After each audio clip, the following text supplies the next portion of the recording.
Il est 13h à Conakry. Si vous nous rejoignez, merci de votre fidélité, mesdames et messieurs. Voici les titres de ce journal. Réglementation des activités industrielles. Les cadres du ministère de l'Industrie étaient en conclave et une rencontre pour parler des mesures en faveur d'une meilleure gouvernance du secteur. On fera le point dans le début de ce journal. Comment lutter efficacement contre les maladies qui aggravent le VIH? Les professionnels sont mobilisés autour de la question. L'Agence italienne pour la coopération et le développement facilite les échanges. Et il sera question enfin de la justice transitionnelle et de la réconciliation, deux thèmes majeurs en débat à Conakry. D'éminentes personnalités prennent part à la rencontre. Nous allons également parler dans cette édition d'information. Bonjour à tous. Les cadres du ministère de l'Industrie, des petites et moyennes entreprises et les industriels se sont donc retrouvés. Une rencontre pour aborder la nouvelle réglementation industrielle ainsi que les mesures pour une meilleure gouvernance du secteur. Déjà, la politique nationale du développement industriel est opérationnelle à travers le guichet unique. La Direction nationale des PME et du contenu local a servi de cadre à cette rencontre de concertation. Mounir Bari, Abdul Karim Kamara. De répit dans la vulgarisation du décret portant sur la réglementation des activités industrielles. Un texte de plus en plus ventilé aux entreprises industrielles. Ici, les acteurs de type BSC sont en conclave avec le ministère de l'Industrie. Objectif, amener tout le monde au même niveau de compréhension de la nouvelle feuille de route. Alors on est en train de travailler, on n'a pas de soutien dans ce travail. Alors là, on est actuellement content parce qu'il y a les gens qui nous soutiennent. Nous donnent des idées pour travailler et nous on est dirigés dans ça. Les gens ont travaillé dans la pagaille, dans la bouillabaisse depuis tout ce temps, mais aujourd'hui le cas n'est pas là. Là où il y a le cas, c'est que nous sommes maintenant devant des faits qui nous encouragent à bien travailler pour que l'industrie, comme on l'a bien noté là-bas, l'industrie soit vraiment, comme il est toujours, que ce soit le jalon de l'économie et de la Guinée. La nouvelle réglementation encadre les activités industrielles, renforce la sécurité juridique indispensable aux investissements. Mais au-delà de la réglementation, cet assainissement du secteur industriel vise à améliorer la qualité des produits dans le cadre de la compétitivité des entreprises. Les mesures de commandement que nous avons au niveau du département, il faut d'abord savoir que nous avons une politique nationale de l'industrie qui est projetée sur 2040 et aujourd'hui qui nous permet de nous en tant que département, de prendre des mesures vraiment efficaces et efficientes. Notamment l'Atlas, la cartographie de l'industrie en Guinée, qui est aujourd'hui un outil de décision qui guide ces industries que nous avons à date et aussi les potentiels investisseurs qui vont venir dans le futur. Nous avons aussi le guichet de l'industrie qui est mis en place, qui est aujourd'hui un espace d'information, d'orientation et de guide de toutes les industries guinéennes et aussi des futures industries qui vont venir. Par cette réglementation et la nouvelle cartographie du secteur, le ministère de l'Industrie et de PME entend capitaliser les acquis afin de rendre robuste le tissu industriel guinéen. Conakry accueille la première session consultative des parties prenantes de l'ANAC. L'objectif est de recueillir les avis et les préoccupations afin d'améliorer la pratique d'assurance qualité dans l'enseignement supérieur. La session se tient en présentiel pour les acteurs du Grand Conakry et en ligne pour ceux de l'intérieur du pays. Mounir Bari. C'est une rencontre de concertation pour partager les expériences en vue d'harmoniser les procédures d'évaluation. L'objectif de l'autorité nationale d'assurance qualité et toutes les parties prenantes est d'analyser les forces, faiblesses, opportunités et menaces. Nous organisons ce premier conseil consultatif de l'ANAC avec pour objectif de mettre tous les partenaires ensemble afin de discuter du fonctionnement de l'ANAC, de discuter de la perception que ces parties prenantes ont de l'ANAC et de susciter des débats autour de nos activités afin de recueillir l'avis de nos parties prenantes et d'améliorer notre travail de tous les jours. C'est une expérience pour nous, une première, de pouvoir apporter nos idées et de pouvoir dire ce qui est bon, ce qui est mauvais et de constater les efforts qu'ils font sur l'assurance qualité des institutions. Cette concertation de parties prenantes de l'assurance qualité en Guinée est la toute première session. Ce premier conseil consultatif marque une étape décisive dans la gouvernance, l'assurance qualité et dans l'évaluation des programmes d'enseignement supérieur guinéen.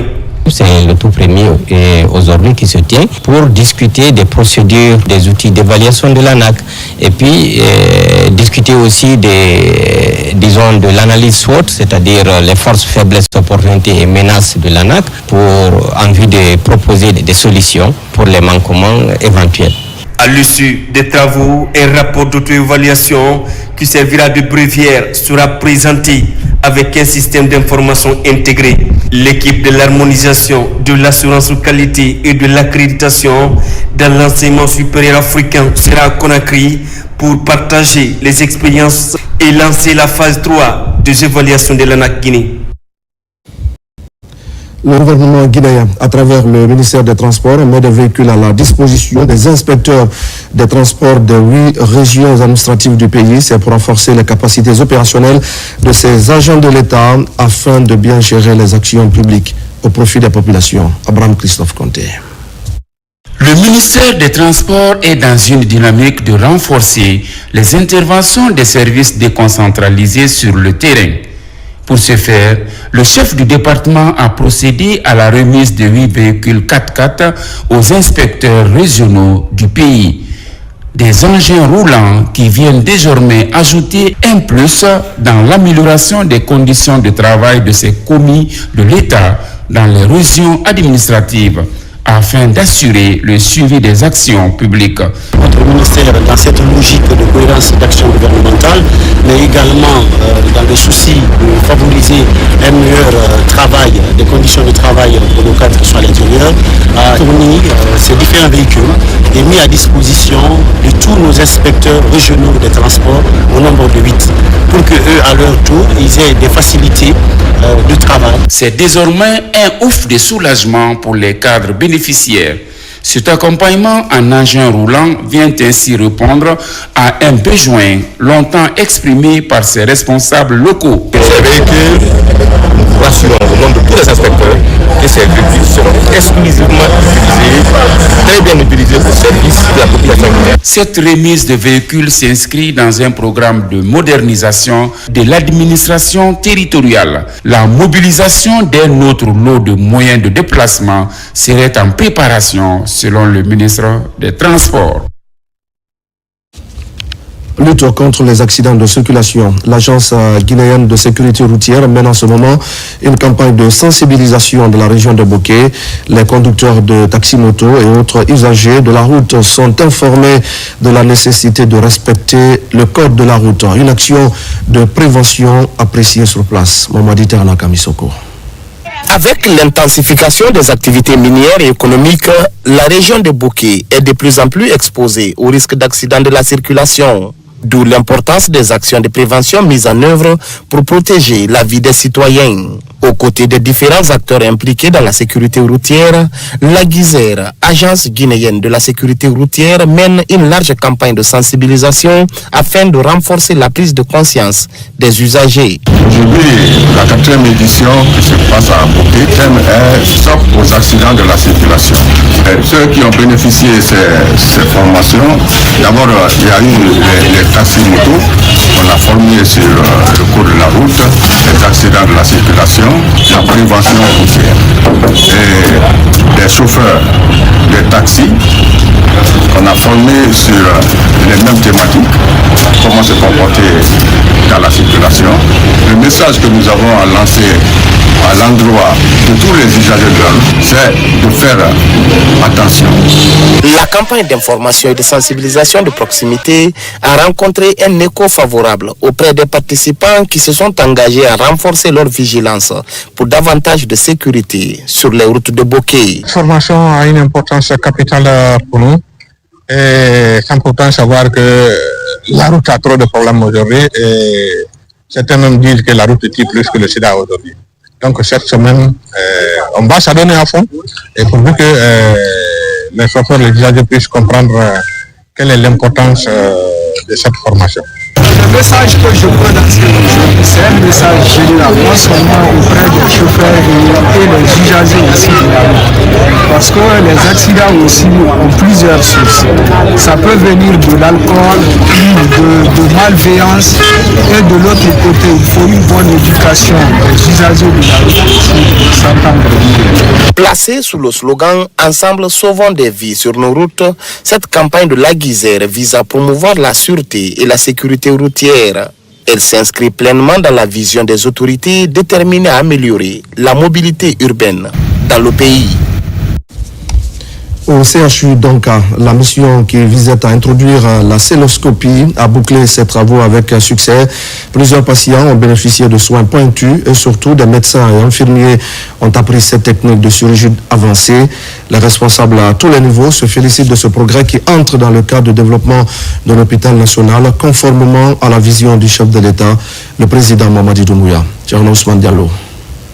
L'introduction de la celluloscopie dans les pratiques médicales au CHU Donka constitue un pas important dans la mise en œuvre du programme de modernisation de l'hôpital national, décrit comme le symbole de la refondation dans le système de santé. Cette technique permet notamment d'effectuer des chirurgies sans pour autant ouvrir l'abdomen du patient.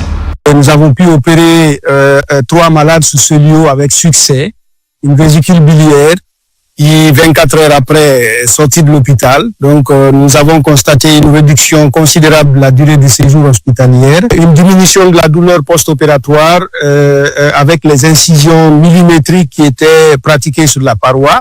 Ceci vraiment est extrêmement important pour nous et ça rentre dans la vision de la concession, dans nos objectifs et aussi dans un objectif majeur qui nous a fixé Monsieur le ministre de la Santé, mais aussi le président de la République. C'est-à-dire, c'est de réduire les évacuations sanitaires. Avec ces missions, avec ces innovations, avec ces prouesses que nous réalisons aujourd'hui à l'hôpital national Donka, nous participons vraiment à cette réduction de ces évacuations sanitaires, mais aussi dans la formation et le perfectionnement de nos chirurgiens et de nos paramédicaux. L'introduction de la celluloscopie à l'hôpital national et par extension dans le système de santé guinéen a été rendue possible grâce à la politique d'ouverture menée par la concession canadienne auprès de ses partenaires européens pour un transfert de technologie. J'ai vu les patients qui ont récupéré complètement en moins de 48 heures, ce qui est une prouesse, évidemment, parce qu'il s'agit d'une chirurgie en miniature, qu'on appelle cellulochirurgie, qui permet, sans beaucoup d'incisions, avec des incisions millimétrées, de pouvoir soigner des patients. La santé et le bien-être sont inscrits parmi les composantes du programme Simandou 2040. La modernisation des pratiques médicales à l'hôpital national s'inscrit dans ce cadre. On va parler maintenant de la comorbidité avec le VIH en Guinée. C'est l'Agence italienne pour la coopération et le développement qui initie le sujet au profit des professionnels de la santé. Les médecins vont s'approprier le contenu de la thématique afin de lutter efficacement contre les maladies qui aggravent le VIH. Abakar Jimour Kamara. Renforcer les connaissances et compétences des médecins et infirmiers sur la prise en charge intégrée des comorbidités liées au VIH, approfondir les connaissances sur la tuberculose et ses liens avec le VIH et la stratégie de prévention et de traitement, la mise à jour sur l'épidémiologie et la prise en charge des hépatites virales en Guinée sont entre autres thématiques abordées au cours de cette formation des professionnels de santé venus de plusieurs préfectures de la Guinée, mais aussi les étudiants en médecine de l'université Gamal Abdel Nasser de Conakry. L'objectif, c'est de les amener à faire des échanges pratiques sur la prise en charge des patients, également de leur donner des connaissances nouvelles sur ce qui se fait actuellement ailleurs, même si ça ne se pratique pas chez nous, dans la prise en charge des patients vivant avec le VIH, mais également d'aborder certaines pathologies qui sont associées avec le VIH et qui peuvent aggraver l'état clinique du patient, à savoir la tuberculose, l'hépatite, le diabète, l'hypertension artérielle et certains cancers. Nous, on se réjouit à l'université que des gens qui sont en activité à l'intérieur puissent avoir des opportunités pour venir renforcer leurs capacités au sein de l'université. Donc c'est une formation qui cible, je dirais, un public plus diversifié. Donc c'est plusieurs types d'acteurs de prévention et de lutte contre le VIH qui sont dans cette salle. L'initiative est de l'Agence italienne pour la coopération au développement. Cette formation liée à la comorbidité avec le VIH et les défis qui s'imposent sous la gestion intégrée du patient obéit aux principes de professionnalisme et d'expérience. Je salue cette formation qui permet de nous adresser aux problèmes de la prise en charge du VIH d'une manière plus globale, en adressant aussi les autres maladies qui peuvent être présentes, qui peuvent se rencontrer dans la prise en charge du VIH. Et les connaissances et les compétences seront utiles aussi pour la prise en charge en général de la population guinéenne. C'est pour dire que dans les prochains 5 jours, mon espoir, ma confiance totale, c'est que les gens qui participeront avec attention, ils vont apprendre quelque chose. Apprendre quelque chose qui va être très utile pour faire de la Guinée un pays exemplaire dans la gestion des comorbidités. Les défis liés à la gestion des maladies non transmissibles et la transition épidémiologique en Guinée, avec un focus particulier sur l'hypertension. Ces partages d'expérience entre les professionnels de la santé vont permettre d'éradiquer plusieurs maladies chroniques en Guinée. Les acteurs de la santé reproductive maternelle, néonatale, infantile, des adolescents et nutrition se sont réunis pour la rencontre de coordination du 3e trimestre 2025, une rencontre financée par la Banque mondiale à travers le programme régional de sécurité sanitaire en Afrique de l'Ouest et du Centre. L'objectif est de renforcer la synergie entre les secteurs clés engagés dans l'amélioration de la santé des populations. Abra Christophe Conté.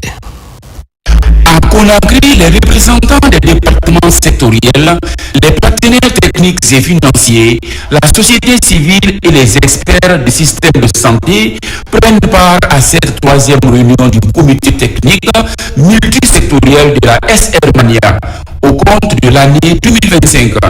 À cette rencontre, il est question de faire le point sur les avancées du trimestre, d'identifier les défis, mais aussi définir les activités prioritaires pour les mois à venir.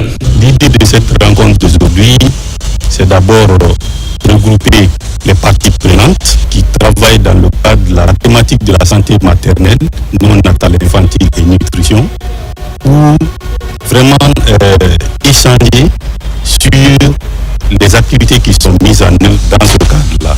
Au centre des discussions, la réduction de la mortalité maternelle et néonatale, l'amélioration de la couverture vaccinale, ainsi que l'accès aux services adaptés pour les adolescents.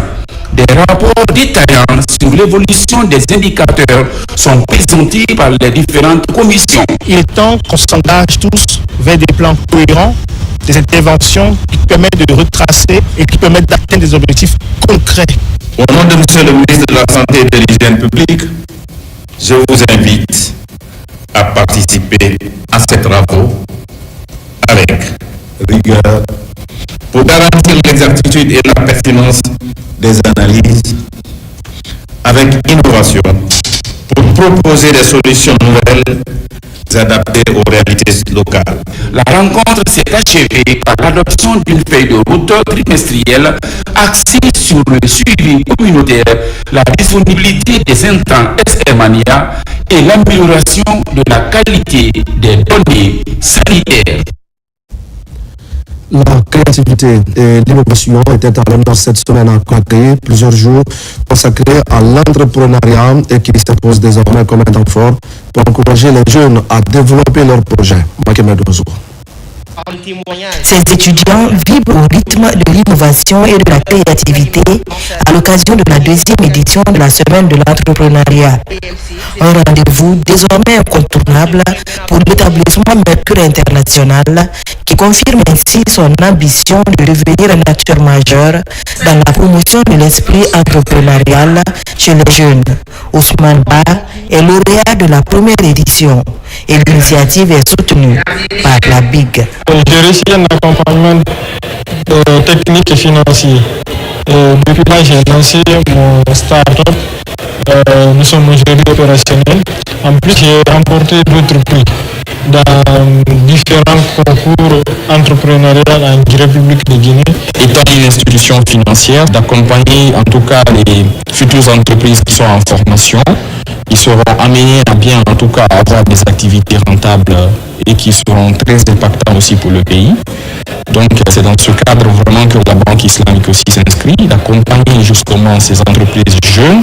Selon l'administration universitaire, cette semaine se veut un levier de motivation et d'accompagnement pour les étudiants désireux de se lancer dans des projets innovants. Au programme de cette semaine riche et intense, vous découvrirez des ateliers pratiques pour structurer votre projet, des tables rondes avec des entrepreneurs aguerris qui partageront leur parcours, faits de succès mais aussi d'embûches, et bien sûr le désormais célèbre concours de pitch où vous pourrez présenter vos idées devant un jury d'experts et peut-être remporter votre premier financement.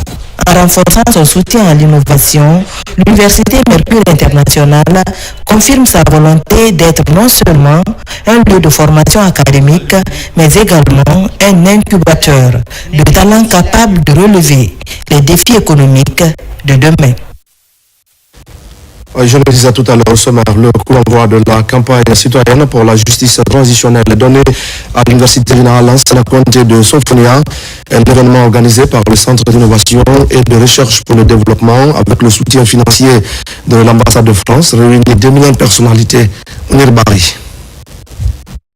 Cette initiative nationale s'étend sur 6 régions, Conakry, Kindia, Labé, Kankan, Farana et Zirikuri, et se concentre sur les 4 piliers fondamentaux: la vérité, la justice, la réparation et les garanties de nos répétitions. Possible à engager des experts en méthodologie de construction de la paix en vue de partager les bonnes démarches et d'accompagner les jeunes qui ont notre espoir dans ce projet. Les formations qui ont lieu dans ce cadre-là visent à outiller les jeunes qui sont placés sous supervision des enseignants et à faciliter leur travail sur le terrain à travers des conférences, des débats, des causeries éducatives.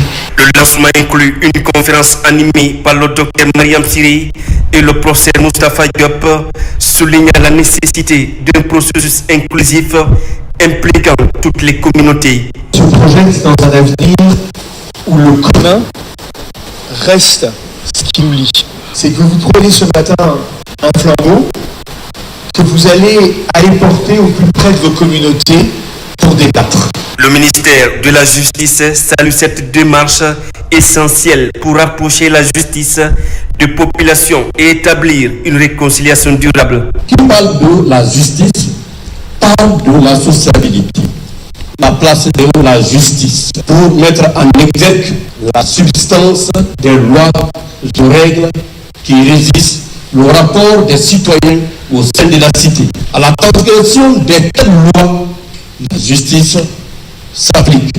Les délégations régionales s'engagent à former des relais via le débat et des émissions en langue nationale afin d'ancrer les valeurs de paix et de vivre ensemble sur l'ensemble du territoire national. Une grande mobilisation des femmes vient d'avoir lieu au Palais du Peuple. Ces femmes étaient venues des 13 communes de Conakry. Elles ont voulu par cette rencontre exprimer leur soutien au candidat Mamadou Doumbouya, promouvoir la paix et l'unité nationale à l'approche de l'élection présidentielle du 28 décembre 2025.